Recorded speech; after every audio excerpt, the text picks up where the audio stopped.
Si el govern espanyol realment vol solucionar el conflicte polític a Catalunya, ho té molt fàcil: amnistia i dret d'autodeterminació.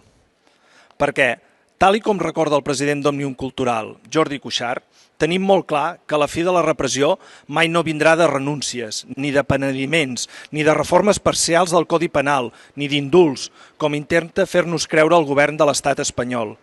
L'amnistia és l'única possibilitat real per a l'inici de la negociació democràtica i és l'única via que abraça el conjunt de represaliats.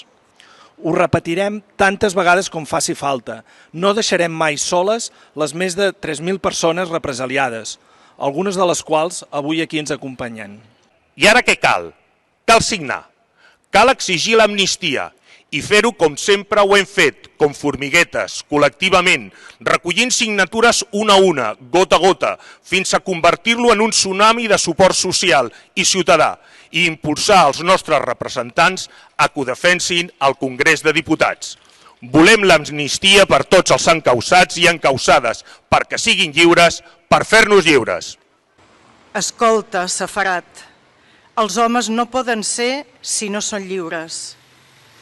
Que sàpiga, Safarat, que no podrem mai ser si no som lliures.